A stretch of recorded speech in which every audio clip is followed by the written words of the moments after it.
Hi, everybody. Welcome. If you are joining, please make sure you are muted. We do want to welcome you to keep your webcam on as long as you are muted for the presentation. This is the Science and Technology Committee. Again, if you are just now joining us, please keep yourself muted. And this is the Science and Technology Committee with the Chamber of Commerce of the Palm Beaches. My name is Kirby Davis, and I am the Membership Services Associate here at the Chamber of Commerce of the Palm Beaches. Today, we have Chief Meteorologist Erin Christiansen. She is going to be talking to us today about hurricane preparation. Erin, do you want to introduce yourself and start? Yeah, so I'm the Chief Meteorologist at CBS 12 News, and I've been here just about 2 years now. Before that, I was in Tucson, Arizona for 21 years, and I apologize for all the gobbledygook behind me. They've got me working every other week from home, and so I've got all these cameras and microphones and green screens and everything kind of crammed into what is normally my hobby room, my craft room, and my computer room. But I spent 21 years in Tucson at 2 different stations there. I was at the CBS affiliate for close to 10 years, just under 10 years. And then I was at the ABC for 12. And then I've been here for 2. So, you know, I started off wanting to work in television of some sort. I didn't know if I wanted to be a producer or a reporter. I went to school at Illinois State University and got my degree in broadcast journalism, did an internship at WMBD in Peoria, Illinois, and then moved out to Arizona, not necessarily for a job, but more because I was tired of the snow and the cold and the rain of Chicago, and applied for jobs all over the state. And took the first one that I was offered, which, believe it or not, was actually a sales job, even though I didn't have a lot of sales experience. So I did that for 3 years, and although it was lucrative for someone straight out of school, it just wasn't what I loved. So I talked to the news director about getting back on air, said I was interested in doing weather. She said, fantastic, go back to school, get your meteorology, and when you're finished with that, then come talk to me. So that's kind of what started my weather journey. So I took a position as weekend weather person, not meteorologist yet, because I wasn't one at that time, and then a reporter 3 days a week. And while I was working, I went back to school for the meteorology. And once I finished that, then it was pretty much all weather all the time. I did have a stint where I was co-anchoring a morning show for 3 years and doing the weather for the morning show. But aside from that, they since I was on that meteorology track, they really started to brand me as that. And then I was able to work my way up through the 2 different stations that I was at there to become chief at my last station for 12 years, and then chief now at this station. So that's a little bit about my background. But I'm a Midwest girl. I grew up in a suburb of Chicago. My family's still there, but I definitely like the heat.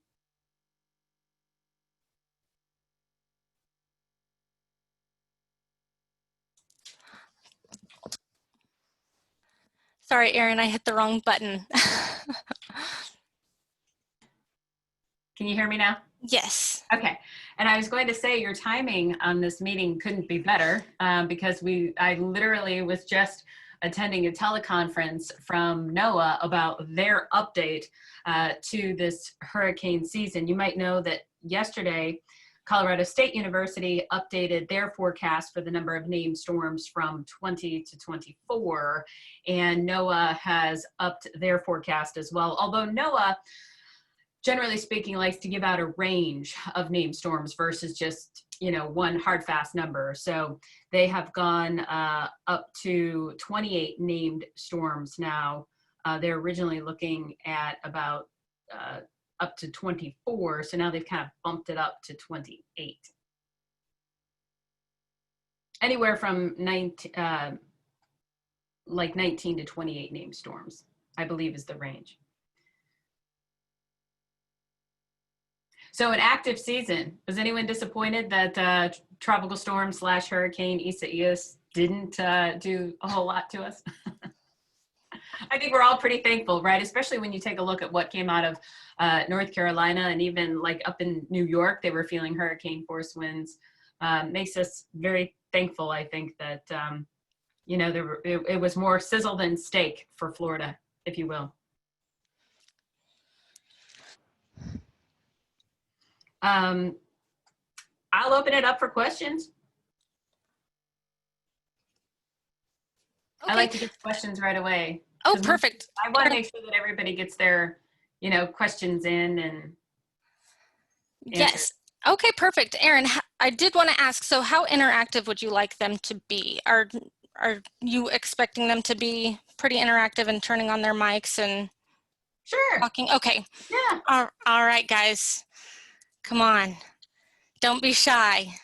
Anyway. I'm with Career Source Palm Beach County. We're the workforce. So thank you for being with us today. What is the biggest difference about being a reporter here in South Florida versus Arizona? Our weathers are much different, very hot, but completely different. And tell us a little bit about that. You spent a long time in Arizona. Yes, I did. So everything here is driven by the ocean. And everything in Arizona, for the most part, is driven by the terrain. So the mountains kind of drive the weather there, whereas here it's water that drives everything. Obviously, sure, it's hot. You know, you've got the heat both places, but big difference as far as the humidity is concerned. You know, and the humidity has certainly taken me some time to get used to. I'm not sure that I will necessarily ever completely get used to the humidity here. But just knowing how the ocean drives, you know, all the sea breezes.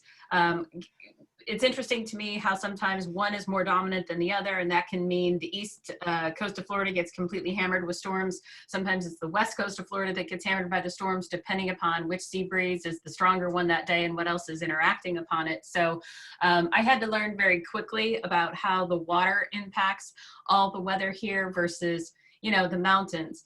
And, you know, in Arizona, it does get pretty exciting. A lot of people don't realize this. At least 3 months out of the year, we have monsoon. So we're impacted by the North American monsoon and in Arizona, and things can get very busy very quickly. You know, typical day here, you have a lot of thunderstorms in the afternoon leading to flooding. And it's similar like that there, believe it or not, about 3 months out of the year. They get a lot more flash flooding versus just flood advisories. It seems like most of the severe thunderstorm warnings come out, and then within just a few seconds flat, we've got flash flooding. Some of that is due to the heat, because the warmer the air is, the more water it can hold. When we do get, you know, that moist air that moves in from the Gulf of Mexico. And a lot of it just has to do with sort of the terrain. So it can rain over the mountains all day, and then it floods in the washes down in, you know, the city or the basin, maybe if there even hasn't been any rain directly over the city. So, you know, there's a lot of this idea of having to prepare people. There, it's just a little bit different. It's preparing people for, you know, 3.5 months out of the year when you get a lot of storms and you get flooding. And here it's preparing for hurricane season, which is obviously quite a bit longer. So you're not talking about storm surges or anything like that in Arizona. But you know, the message is still the same. Hey, we try to get people prepared for this. In fact, the monsoon used to be designated when you had an average daily dew point of 54 degrees or higher for 3 consecutive days. And now the National Weather Service has decided, no, we're just going to do a season start and end date, more, not necessarily because we will have seen that seasonal shift of winds occur, which we call the monsoon, but rather to get people in the monsoon frame of mind. So that is very similar. There's a lot of carryover when it comes to hurricane season here. You know, we're trying to get people in that hurricane season frame of mind before it actually comes around. So you know, from that perspective, it's very similar. All right. John, did you have a question? I saw that you had unmuted. Oh, hey, how you doing? Thank you, Erin, for your time. I was just wondering why this year is so active. Is it because of that Sahara dust, or is the Sahara dust now out of the way that it's letting everything through? Because it seems like they're kind of lined up one after the other. So just wondering, curious. Yeah, there are a number of reasons that NOAA cites for it being such an active season. It's not necessarily just about sea surface temperatures. A lot of the talk is always on whether we're in an ENSO negative or neutral or, positive sort of pattern with the La Nina pattern that is over us. That has a tendency to create more storms in the Atlantic and across the Caribbean because we have less wind shear. So basically it changes the wind flow insofar as you'll have less or the winds are not quite as strong, and that can lead to stronger hurricanes that develop and can last a little bit longer. There are a number of things that I just took away from this meeting with NOAA. A lot of folks were asking about if there's a climate change kind of tie-in. And although they're cautious to really immediately say yes, they will have to assess that after the season is over. But yes, whereas, warmer sea surface temperatures warm the air above it, and that means you can hold more water in the air. There are a lot of other things that they take into account. Like warmer sea surface temperatures actually mean higher ocean levels as well. So when you have that going on, that generally means more storm surge on the coast. We also have a lot more people who are living on the coast than ever before. So that just means way more people are in that sort of dangerous path. But, there are a number of factors that they take into account. There's also something that they call ACE, the accumulated cyclone energy, which is kind of an index that they use not only for individual cyclones and storms, but also for the entire season. They take a look at the wind intensity. They measure it every 6 hours or so, and the duration of the storms. They assign an ACE index to each one of those. And then at the end of the season, they also kind of add it all up to come up with a sum. They can also make a prediction. And so this is actually something that I just learned. What the definition ACE index is for a very active season is 165. And NOAA's prediction is the ACE from this season will be anywhere from 140 to 230. So because the center is about 185, that's why they're calling it an extremely active season. Although, a lot of people have made the comparison this year to 2005. So this year we've already had, I think, almost 10 records that we've had 9 of the first named storms were earliest on record, even earlier than 2005. In the 2005 season, we had the earliest on record for a number of the, lettered storm systems. And so there's a lot of talk of comparing 2005 to this one. But in 2005, it kind of got off to a little bit more active start. They already had I think it was about 4 hurricanes, and 2 had already made U.S. landfall by this point. So although we're seeing the storms getting active a little bit earlier, 2005 started off with some stronger, more intense storms. But they're not necessarily anticipating this to be on the same plane as 2005, but it certainly has started off that way. But there's a difference between the activity that we see in June and July, and then the activity that we see during, the peak of the season, August, September into October. So June and July, most of our storms that have developed have had some other sort of influence. They've had, a trough or another, area of low pressure or something else that has kind of kick-started it necessarily. And then once you start heading into August and September, that's really when we start to see just those tropical waves pushing off the coast of Africa that develop into these cyclones. So it's interesting to see that we've got some of these tropical waves have already developed into these cyclones relatively early in the season. This season we had, I believe it was 2 storms that started before the official start of the hurricane season. So it's almost as if the season is kind of being extended a little bit. I mean, on both sides of it, starting a little earlier, lasting a little bit longer as well. But, it was really interesting to note that although we've made so many comparisons to 2005, which was previously the most active, most extreme season on record, that we are not necessarily anticipating it to be quite as intense. You know, I had somebody who asked me the other day, well, why is it that they're naming so many of these, you know, potential tropical cyclone? And it just seems like there are more named storms. And part of that is because they can see them a little bit better, I believe. You know, we had GO 16 came out a few years ago, and I'm not saying that that's necessarily why we're seeing this, you know, increase in storms, but the technology is just a lot better. And so they can see these systems kind of coming from farther away. So whereas perhaps in the past they couldn't. And so, you know, as a result, you would have fewer named storms, but there are a number of factors that are leading to an active season. I mean, it's not just that they can see that, but there's not one simple answer. I mean, there are a number of factors. Right. Wow. Hurricanes are terrifying me, and I'm from Texas, so this is all new to me. So they fascinate me, but they are terrifying. So I can handle tornadoes all day long, but hurricanes, I get the heck out of here.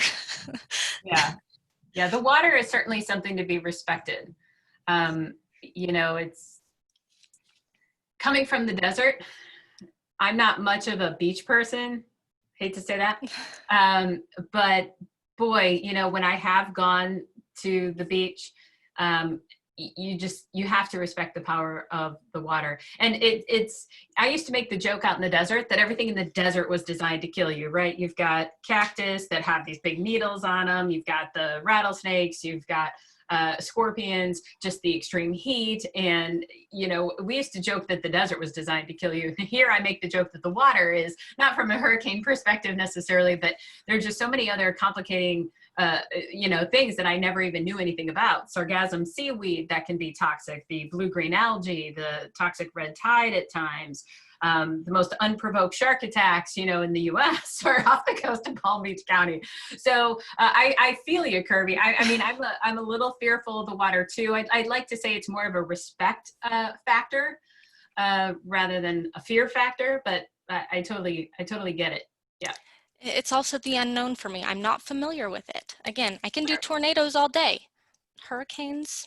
You know, tornadoes, see, well, I've never been through a tornado. I've lived in Florida my whole life, but at least with a hurricane, I find that it's probably the most planned for because you have so much time, you know, to plan and to come up with your, you know, situation. But with a tornado, that scares me. It's like just sitting there watching TV and boom, tornado. Right. That is true. That is very true. Jim, did you have a comment? I saw that you had unmuted. Yeah, I got a question for you, Erin. Years ago, I got a report that hurricane hunters were going into a hurricane and seeding them. I think it was with silver nitrate to try to downgrade them or something. Do you ever have reports and something like that? Did you ever hear about something like that? No, I didn't. Being in the desert, I would always get the question, why don't we seed clouds more often, right? Because Arizona deals with drought, they deal with massive devastating wildfires, and they rely on the monsoon so much to either put them out or help, you know, at least relieve some of the drought impacts there. And I do know with talking from people there that one of the reasons they don't seed clouds to try to enhance the chance for rainfall is that, first of all, it's very expensive. So I would imagine if you're trying to kind of mess with Mother Nature and try to counteract something the size of a hurricane, it's going to be very costly. In addition to that, you know, there's no real telling where the impacts will be felt. So in terms of seeding clouds in the desert, you can seed a cloud that's upstream. Well, first of all, you have to have the right type of clouds too. If you don't have the right type of clouds that will help to bring on rain, it doesn't help to seed a cirrus type cloud. And in the desert, they get a lot of that. So if you don't have the right type clouds and you're maybe don't have the budget for it, or maybe you do, and you're seeding these clouds, the impact could be negative downstream. So you're not really guaranteeing that the person, the group, the state that's spending the money to try to see the clouds to have the positive impact is even going to feel the effects of it. In fact, it might actually be negative. Somebody downstream of where the clouds go and where the storms end up going could actually get inundated with water or flooding. So it could have unintended impacts because you can't necessarily control Mother Nature. Now, I've not heard anything about seeding clouds by the hurricane hunters. I did get a very interesting question when we were in our continuous coverage of, at the time, Hurricane Isaias. A gal had asked, if the Saharan air layer and all that dust can squelch systems in the Atlantic, or at least lessen their intensity, why don't we just take all this dust? And, you know, kind of similar to cloud seeding, but take this dust and kind of dump it into the air or into some of these hurricanes. And I thought that was a really fascinating question. I had never been asked that before. I had never even considered that, but I have to imagine it has to be the right type of dust. Now, I'm no, you know, expert when it comes to the Saharan air layer, but I'm imagining it has to be the right type of dust. In addition to that, you just can't necessarily predict what the impact is going to be. I mean, how costly would that be to try to, you know, put dust into a hurricane of some sort and perhaps have unintended negative consequences? I mean, can you imagine the flack that would be taken if something went awry, something went wrong with that kind of money and lives were at stake? God. I mean, but it's food for thought, right? It's certainly an interesting conversation. And Kirby and I were just talking before everybody joined the meeting about how the pandemic has forced a lot of us to really think outside the box, you know, not just in terms of technology, but every single day of what we're doing in and out and how we're doing our jobs. And, you know, we've really had to kind of, you know, scratch our heads in terms of, well, what can we do differently in every aspect of our lives? So I think it's kind of cool that people are even thinking about that. One positive thing to have come out of the pandemic is that we are all going to grow and come up with other ways of thinking and other ways of doing things. You know, I was on a call with other meteorologists for the Gulf Coast states, the Sinclair Station meteorologists. And one of the questions that came up is, you know, how it's different kind of preparing for hurricanes and hurricane season in the middle of a pandemic. And I don't know about you guys, but we do a lot of Facebook Lives, we do a lot of social media, and I have just found in general that people almost don't want to hear the message. You know, when I'm talking about, oh, we've got a tropical wave that has a 60% chance of development and it's headed in our direction, you know, people are kind of doing one of these things like la la la la la, you know, I don't want to hear it. It's almost as if they've got this fatigue of sorts, you know, and I was concerned that, and still am concerned that if there is a hurricane and people who are in evacuation zones get that order to evacuate, they might not. I mean, obviously, there's this overwhelming message of you're safer at home right now.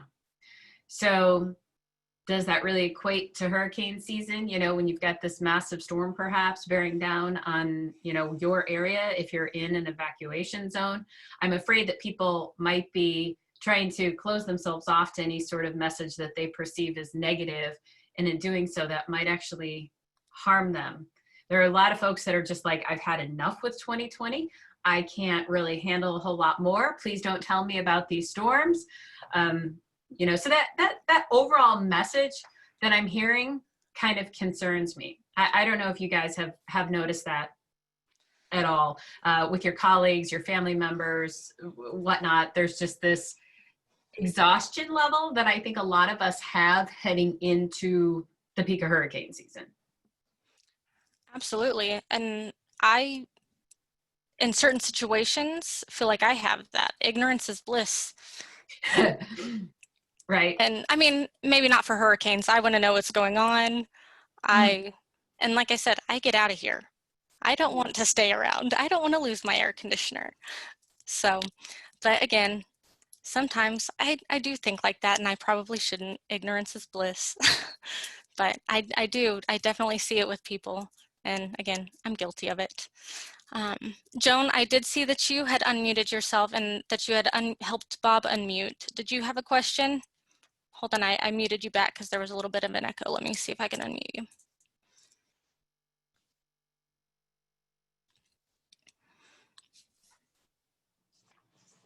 Joan, can you unmute yourself? Yeah, what Erin just said about people being very blasé about the hurricanes, when people found out, oh, this is just a tropical storm, or maybe it's a hurricane, a Cat 1. All of a sudden, people did not do what they were supposed to do, bring their furniture in and tie down stuff, and because it's not going to be that bad. Well, you know, it's only 40 miles an hour wind, or 30 or 50 or whatever. Because we all went through the last one, which was a Cat 5. I mean, we were lucky. But I think when people get too blasé about it, it can be really, really a problem. And I agree with her that you really can't be, whatever the storm is, do what you have to do to be safe. You just don't want to have your stuff in the pool and you know, your furniture in the pool and your windows blown out. I mean, it could be any kind of a gust of wind. But so I find it's scary. It really is scary. And on top of the pandemic, it's a scary time, but we're going through it. We have to get through it. Well, and it's important to remember too, just to kind of piggyback on what you said, Joan, a lot of people hear tropical storm and they think, you know, that's not so bad. But a tropical storm under the right conditions can completely flood an area. You know, you can have, and truthfully, from a wind perspective, there's very little difference between a strong tropical storm and a weak Cat 1 hurricane.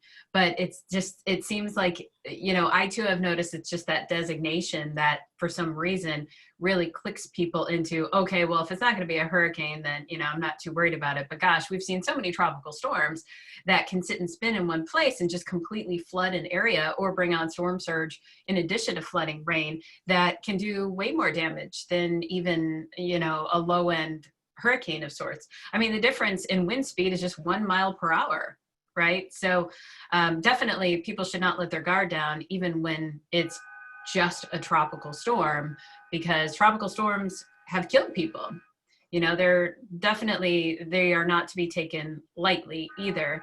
I know people like to put things in little compartments. You know, they like to have that categorization of it's a tropical storm, or it's a Cat 1, or it's a Cat 2, or it's a Cat 3.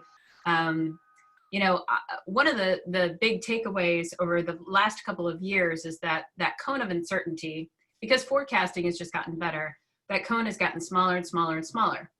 But at the same time, we try to tell people don't focus on the cone because the impacts are going to be felt, you know, on either side of where that center of the system is and that center of the cone. So we as meteorologists and forecasters and people who are trying to get the message out to the garden variety, you know, the general public, we're trying to really hammer home the point that, yeah, here's the cone, and yeah, everybody likes to see it, and sure, we're going to give it to you because we know that that's what you want to see, but more talk about just impacts, period.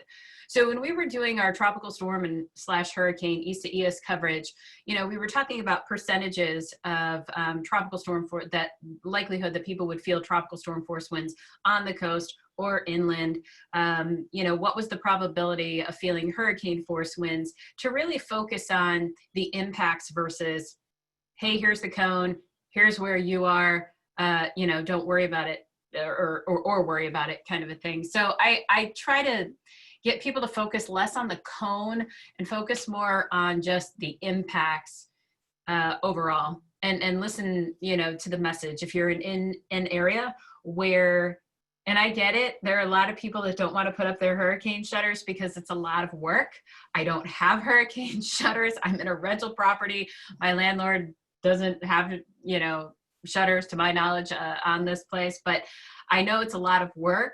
But when you're talking about the potential of tropical storm force winds or hurricane force winds, you know, I think it's better to err on the side of caution, better to be safe rather than sorry. I would much rather have heard that somebody put up hurricane shutters and then the storm system skirted us and they never felt tropical storm winds. You know, so many people were asking if that storm was shutter worthy, if you will. And I mean, you take a look at what happened in North Carolina, you take a look at what happened, you know, the strong winds that downed trees, even up in the New York area. And my answer is going to be, yeah, definitely it's shutter worthy. Now, we got lucky, so to speak, and it didn't really impact us all that bad, but it could have. I mean, that could have been us. And, you know, Joan was talking about Dorian. My God, here's this Cat 5 hurricane, you know, that's like knocking at our door and it's just brushing the coast for, you know, an extended period of time.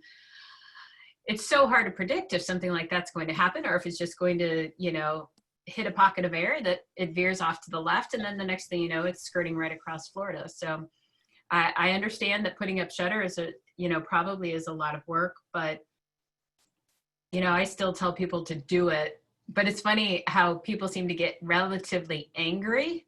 You told me to put up storm shutters and then it really wasn't all that bad. Well, I mean, be thankful that it wasn't. I guess now, you know, they're up if you want to leave them up. That was the conversation I had with my roommates. Do we put up the shutters and leave them up until the end of hurricane season? I like the natural light, but I don't know if I can take them down and then put them back up again. Yeah. I don't, like I said, I don't have them, but I understand it's a tremendous amount of work. Did anybody else have anything to add to that? Oh, John? You just, because I deal with insurance companies all the time, because I fight them when they don't pay enough money. But the one thing that I've had problems with is when people had shutters and they didn't use them, and you get a discount on your policy for having shutters, and the insurance companies hate it's like their first out is like, oh, you didn't have your shutters up, we can get out of this one. And then you know, it's a fight, but it's much better if you have your shutters up and the storm hits. You know, John, you bring up a really good point. My husband and I were talking about this the other day, because I have had viewers who have asked me, or they've mentioned in, you know, just in Facebook Lives and stuff like that, that if you own shutters, but you don't put them up during a tropical storm or a hurricane, and you do have damage, then insurance companies won't pay the claim. Is that correct? They'll give you a hard time about it.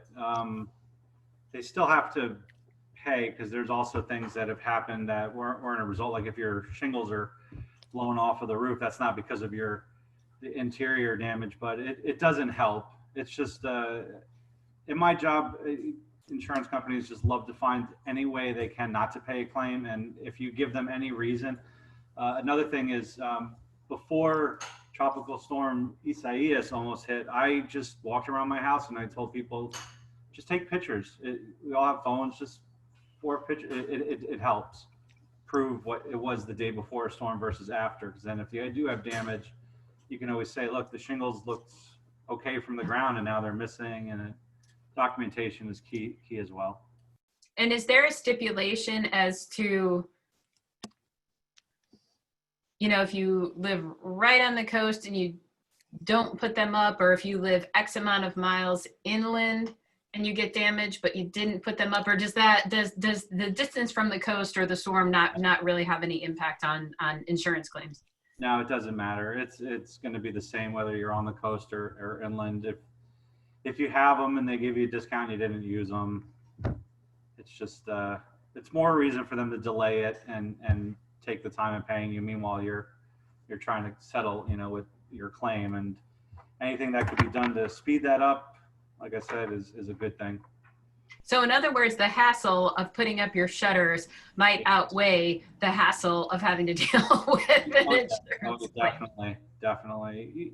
When the guy first shows up to the house, one of the first questions they're going to ask is, you know, were your shutters up? You know, do you have any pictures? Take pictures of the shutters up. I put the shutters up and then I took pictures of them up.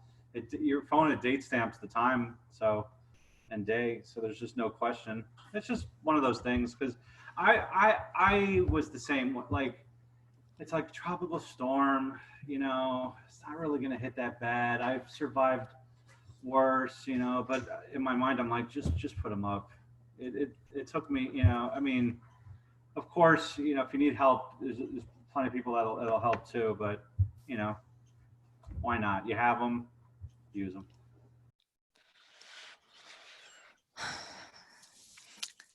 So this last weekend was the first time that I had stayed in town for a storm. And I was walking around the neighborhood and I noticed that half of my neighbors were putting up shutters, half were not. Half were putting up stuff like their loose tables, plants, half were not. And so I was kind of in my head, what do I do? What am I supposed to do? And so I was kind of coming to the news, to you, and looking for that information. And so I found you, Erin, on Facebook, and I got all your information. Erin, can you share your information in the chat box? Do you mind doing that to where we can find the best information to get news I've never used a updates? chat box, but let's try it. And it doesn't have to be your Facebook, just the best place to maybe get news updates from you on what's going on, what's happening. So my Facebook is at Erin Christiansen, CBS 12.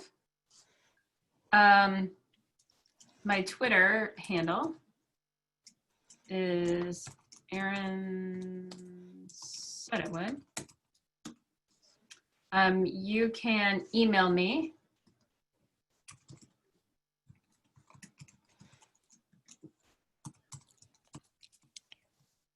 echristiansen@sbgtv.com.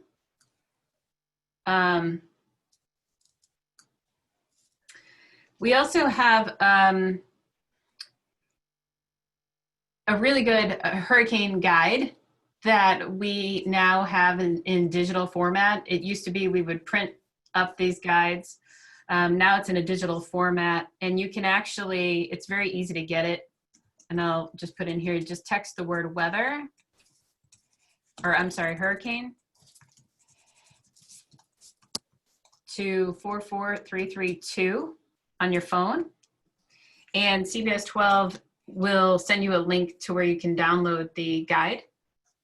And there's a lot of great information in that. And I'm glad that we did it that way this year. In the past, we've always printed up. I don't even know if I have a copy of it in here. I don't, but we had always printed up, you know, a hurricane guide, and it had a lot of information in it. And we would physically go out and have these events, and we'd hand them out to people. And now everything's just digital. And it's actually worked out really well this year. Obviously, with social distancing and not being able to get together in big groups, we wouldn't have had the ability to hand them out. So unless we, you know, just took a stack of them and put them in different places, but not as many people would get them because a lot of folks were staying at home. So now it's a digital guide, and it's pretty easy to download. So there are a lot of really great, you know, questions and answers and information in there as well that we've just kind of compiled over the years. Okay. Is there like a hurricane survival pack? Like, what are your must needs? So okay. Right. And it talks about that in there, you know, Okay. what you should have in your hurricane kit. Okay. And, you know, I mentioned a little bit ago that I'm renting, so my landlord doesn't, you know, have shutters. My understanding is these are impact windows. But I have my hurricane kit, you know, kind of ready to go all the time. I've got my weather radio in there. I make sure that it's charged, tons of batteries. But there's a big long laundry list of things that you should probably have. There's kind of like a small, you know, list of things that these are absolutely positively. Here's sort of an intermediate list of, well, this might be good and this might be good. And then here's the, you know, if you end up having to go to a shelter and you need to have playing cards, you know, to kind of keep yours, you know, self-occupied, or things for the kids, you know, so there's kind of a absolutely positively pile you got to have. Here's the intermediate of, yeah, you know, this might not be dire, but it'd be great to have. And then here are some of the extras, you know, to keep in mind as well. And so you've kind of got all three lists there. Perfect. Yeah. I would say mine is probably in the middle to the high end of stuff, just because, you know, I just like to be kind of over prepared. But, you know, obviously when there's a hurricane, I'm at the station. You know, our station, I believe I was told, was rated for a Cat 3, maybe even a Category 4. So what we do is we stay at the station. You know, we'll do 12 hours on, 12 hours off. And then if it looks as though, you know, the roads are going to get bad, we sleep at the station. They make arrangements for us. We have another building on campus, as they call it, and they make arrangements for us to have, you know, to share rooms over there, and so that we stay there the whole time. So we're protected from that perspective. But of course, you know, our family, our spouse, our pets, you know, you still have to obviously think about them. And my husband, oddly enough, was in town. He travels for work. So he was actually in town for the weekend when I was at the station for, you know, covering Isaias. And then he, for work, had to go straight to North Carolina. So he was actually hit by the hurricane in North Carolina that following Monday when he flew out, as opposed to it impacting here, you know. And he had always in his head thought, oh, if I'm ever impacted by a hurricane, it's going to be when I'm home in Florida. But, you know, so you really do have to follow, you know, where these systems are going. I know a lot of times it's like, okay, well, it doesn't impact us any longer, you know, out of sight, out of mind. But if you do traveling of any sort, you obviously have to still think about that. So he felt the ramifications way more there for his job than he did here. Right. Oh my gosh. Yeah, I can't imagine. Yeah, they can hit anywhere at any time, change paths so quickly. That's what just blows my mind about hurricanes. They move so quickly sometimes. Oh my gosh. All right. Does anybody else have any questions? Or Erin, did you get any other information from NOAA that you could share with us? Sure. Let me see what else came out.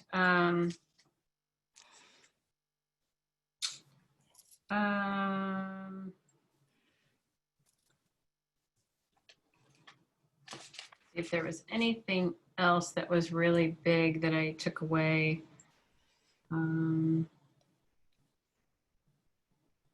No, that was primarily it. I mean, the fact that NOAA's now predicting up to 28 named storms, their previous, which is the highest prediction they've ever had.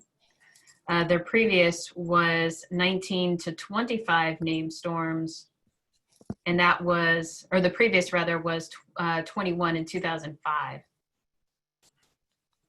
So that's kind of telling that they have gone from what was their previous highest, you know, of 21 back in 2005, and then they bumped it up to now, you know, 28. Just pretty scary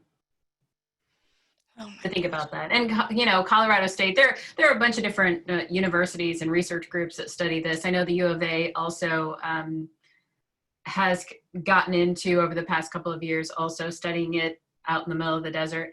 But they too always come out with a prediction. Colorado State and NOAA, I think, are the two big ones. NOAA usually is the big dog, right? But even Colorado State has bumped up theirs. I think originally they had, their first forecast was 19 named storms, or in the upper teens, and then they bumped it up about a month ago to 20, and then yesterday they bumped it up to 24.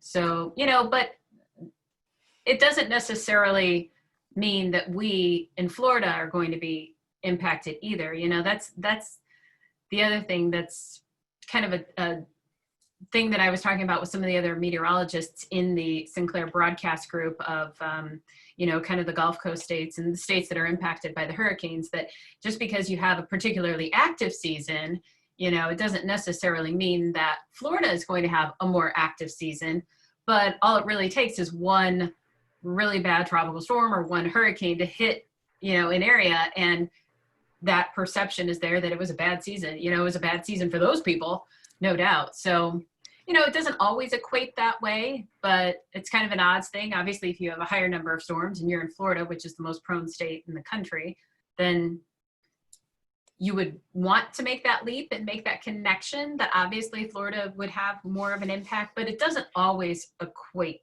to that. So, you know, I caution people from thinking that necessarily.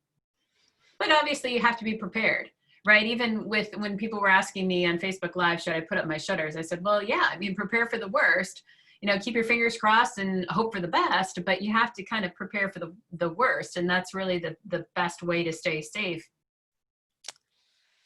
Right. Anything can happen. Hope for the best, prepare for the worst. I got a question for you, Erin. Like say with NOAA, with those 25, what parameters do they use to make those predictions? That's what blows my mind. They can say, we're gonna get 25 storms. Are they, Nostradamus, they're looking into the future or something like that? That's what blows my mind. Right, and they do take a lot into consideration. One of the big factors is whether there's the La Nina or El Nino pattern. We have a La Nina pattern that has set up, so that oftentimes leads to more storms that can last a little bit longer. They've also, I'm not exactly sure how they make a forecast for the accumulated cyclone energy of an entire season. But their ACE index is very high right now, 165. That's what they deem to be the extreme, sort of that threshold for an extreme season being forecast. Their prediction is for the combined ACE to be 140 to 230. So with that being, kind of on the higher end, that's why I know they took that into account. They also take into account the monsoon from Africa and the impacts that has. So I think there are a number of factors that go into it. Climate change is part of it, but I think it's their, they take a look at the overall patterns on an individual basis. Climate change, they're not going to know the huge impact that may have had on a particular season until after the fact. But, it's hard to think that increasing sea surface temperatures couldn't have an impact. I mean, they did emphasize that we're going through a period like we did back in 1995, with just this overall increase in the cycle. So, they suggested that we're actually in a time frame, a 25 to 40 year time frame where we will see more activity right now. So I think they take a lot of those different things into consideration, and how it is that they can determine, because part of the ACE index is the longevity of a storm system. They take that into account in each individual storm. How in the world they do that, I'm not positive as to, like Isaias, that was one that had just pushed off the coast of Africa, and then it lasted a really long time. And some develop right off the coast of Florida or right near Bermuda, like that other invest that we just had that, kind of fizzled out. So I'd be really curious to find out from them how they calculate the longevity of a particular storm system, because I know that does get factored into the overall ACE index. That I don't know. I have no idea how they can figure that out. All right. I'd like to find out where everybody is from and their interest in the science and technology. Yeah, so for the last few minutes before we end the meeting, let's go ahead and do some self-introductions and tell us your name, where you're from, your company, and then just a little bit of information. So I'm going to start with Amy Alex. You want to introduce yourself? Hi, I'm Amy Alex. I work for ServPro of West Palm Beach, and I'm originally from Indiana, so I'm very familiar with tornadoes. And I actually am now was nominated to be an ambassador with NOAA, so a lot of what Erin touched on, I'm starting to get familiar with being able to work with the meteorologist down there. So thank you, Erin, so much for your expertise and sharing all your wealth of information. I really appreciate it. You're welcome. Thanks, Amy. So ServPro, that's like the company that comes in and cleans up the mess of everything. Yes, you got it. We deal with not just the mess of, I guess you could call it natural disasters, whether it be mold, water, fire, and now we deal with the COVID cleaning. But we also have a disaster response team. So whenever storms come through, we have teams set up in the regions, and we're a part of the one down in the southeast area We respond to, like we responded to Panama City when they got devastated over there. So we come in after the hurricane has come through and help, residential, commercial clients, get back into working order. So. Well, thank you. Yeah, I had no idea that you guys, I guess I should have made the connection that you would also do the like coronavirus, sanitation and cleaning and that sort of thing. I guess I didn't even realize that you guys did that. So thank you. No, thank you. I mean, we all work together on this, and the more information we can share and make people aware and what you're doing is so helpful. And like I said, we all work as a team here to help our community. So thank you again. You're welcome. Thanks, Amy. Dean, would you like to introduce yourself? There you are. My name is Dean Norman. I'm the Chief Academic Officer at Kaiser University here in the West Palm Beach area. We have two campuses in the West Palm Beach area. One that's called a traditional campus, where we have students, the young kids that are coming to school. We're a level 6 institution, which implies that we offer degrees at the doctoral level, all the way from the associate level, all the way up to the doctoral level. Level 6 just simply implies just you offer more than 4 degrees at the doctoral level, one of which could be in science-related fields. So one of our biggest programs here is biomedical science. I noticed in the meteorology, there's a lot of science that's related. So whether or not it's chemistry or physics, there's quite a bit of science that is related. So I am originally from New Orleans. So I'm quite familiar with both hurricanes and tornadoes, and I am not a fan of neither. So that's a good sign. And thank you very much for the opportunity to join you. You've done a remarkable job presenting factual information, Erin. Oh, good. I'm glad that I have. Do you think that you're going to find more students interested in sort of pandemic studies? Well, we have in the biomedical area, we do a lot of, called cell culturing. We do that here now. I think we're working with the CDC now, just trying to get cell cultures from them, which is free, as you probably realize. You can get them as an institution, as long as there's a research base in your institution. And being that we're level 6, we're considered research based. We do participate in STEM, the science, technology, engineering, mathematics part. So yes, I think we've started seeing an influx in enrollment in the biomedical because of COVID. Wow. Yeah. You might be interested to know, I was making the joke earlier that everything in the desert is designed to kill you. One of those things is, I don't know if you've ever heard of valley fever. There's a big, long scientific name for it, coxy something, but it's a spore that lives in the soil in the desert Southwest. And my understanding is because it doesn't freeze much, that fungus doesn't really get killed off. And you can inhale it. And they say that, Southern Arizona has a big cluster. I think Bakersfield, California does, but really anywhere in the Four Corner states in Southern California, you can contract valley fever. And if you've lived there more than 5 years, most people say that you have had it. You can build up an immunity to it. And it has symptoms usually of, you kind of feel like you've got mono or something. You're just very, very run down for about 3-4 months. And it goes into your lungs and it causes a lot of respiratory issues. And so sometimes, people will need to take sort of an antifungal medicine for it. It scars your lungs, just makes it really tough to breathe. That's a typical case. But I actually contracted valley fever and had to have 2/3 of my right lung removed because it had grown into a ball of fungus the size of a fist. So for whatever reason, my immune system just didn't fight it off.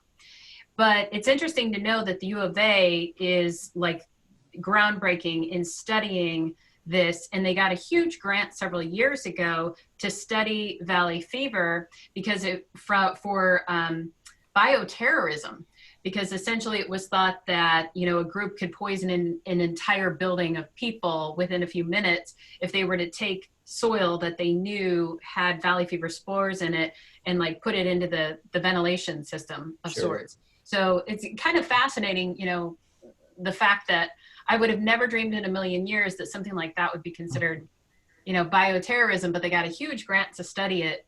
I don't know. It just, when you were talking about that, it just kind of made me think of that. That is one of the other things in the desert that is definitely designed to kill you. It's the soil and the spores in the soil if you contract it acutely. All right, I'm sorry, I interrupted, but thank you. I appreciate You're welcome, ma'am. Thank you. All right, thanks, Dean. Bob, I see you're unmuted. Yes, Oh, you mute. wait a minute. Yes, I wanted to thank Erin. We watch her every night, and she's wonderful. So keep up the good work. We enjoy it every day. Thank you. Erin. Thank you, Bob. I appreciate the kind words. Thanks, Goodbye. Bob. Thank you. All right, following Bob, we will go to Joan. Joan, can you unmute yourself?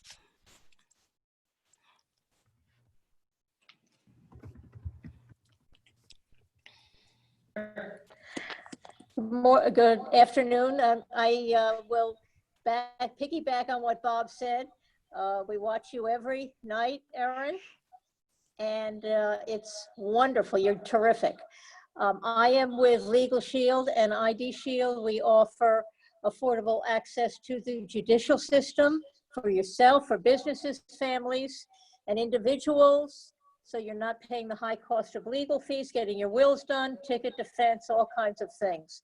And also identity theft, compensation, and restoration if you become a victim. Very important in today's world, especially with the scammers that are out with the virus, trying to sell you everything at the kitchen sink, okay? So be very, very aware of what's going on, but we have a wonderful system that will get you through that whole process. I am also an ambassador with the Chamber. I've been one for 11 years. So again, I want to thank you. It was a wonderful and very interesting presentation. Hurricanes are frightening. You're absolutely right. So Joan Quittner, Legal Shield and ID Shield. Thank you. Thanks, Joan. Thanks, Joan. John. Hello, everybody. Thanks for doing this again. And John Franzese, I am the owner of Full House Public Adjusters. I help homeowners with their insurance claims. It's definitely good to get me involved right away because I can help control the claim from day one and make sure you get paid super quick. And then, of course, if they tackle it on their own and then they're underpaid or denied, they could still call me and we could figure out what went wrong and see if we can't help you. Thank you. Thank you. I appreciated your insight too. Thank you very much. Oh, you're welcome. No problem. Thanks, John. All right, Jim.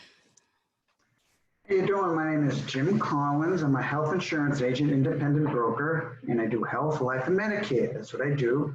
It's a plan for everyone. But like I said, I'm from Boston originally. Hurricanes got nothing to do about blizzards. I have blizzards up there, and that is terrible. You get 4 feet of snow. You can't go out for weeks. You can't go done. Hurricane blows by, 2 days later, you don't have air conditioning, but you're not going to die. Up in there, you have blizzards. You lose your electricity, you're going to freeze to death. So, if you don't know about a blizzard. But I also like to say, even when you get hurricanes down here, I put my shutters up if I get a thunderstorm down here. Thunderstorms dump rain and wind. You get those heavy thunderstorms. It's for me, it takes me 5 minutes to put them up. I just put them up for thunderstorms. That's what I do. Good idea. Better safe than sorry. And you'll be prepared for that blizzard, that random blizzard.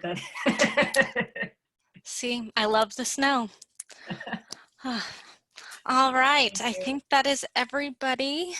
Can I take a photo of the group? Absolutely. Can everybody smile? Amy, I don't know, and I'm not going to force you. If you can turn on your camera. Everybody put on a big smile. Gosh, my desk is so messy. What happens when you work from home?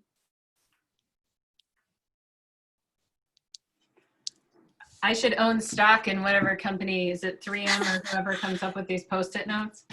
And I'm going to grab one as well, guys. So hold on. All right. One more. Smile big. Perfect. Thank you. All right. Again, thank you so much, Erin. I appreciated this. I learned a lot today. I will no longer think ignorance is bliss when it comes to hurricanes. I Well, learned my lesson. You just have to plan, right? If you're prepared, then your concern and your fear level is going to go down. I find that people just get a lot more scared when they're trying to make that decision. Should I, shouldn't I? And they're on the fence. If you just take care of what you need to ahead of time and you prepare as much as possible, then you're obviously going to increase your odds of surviving a storm or coming through it, fairly unscathed.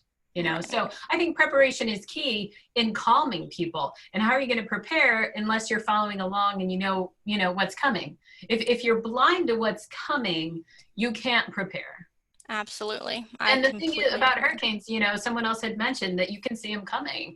I mean, that is one of the amazing things about the technology. Whether you think it's good or bad, we can track these things coming off the coast of Africa now. So, you've got a 6,000 mile, kind of heads up.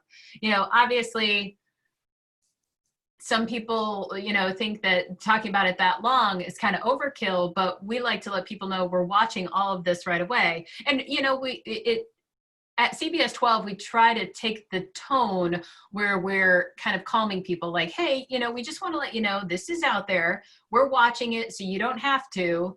Nothing to hit the panic button over necessarily. It's not always what you're saying, but it's how you say it. And so we have tried to make sure that we're delivering the message in the appropriate tone and manner. I mean, obviously, if there's urgency to it, we use that kind of urgent tone. If it's just hey, we've got a couple of waves over here, we're watching them. One's got a 30% chance of development. We just want to let you know we are watching them, and we'll let you know if something, does flare up to the point where you need to, kind of get ready, set, and go. Right. Absolutely. Well, it is 1 o'clock. Thank you again, Erin. I know you're super busy. I do not want to waste any more of your time. Mark your calendars, guys. September 3rd is our next Science and Technology Committee. I will see y'all then. Bye.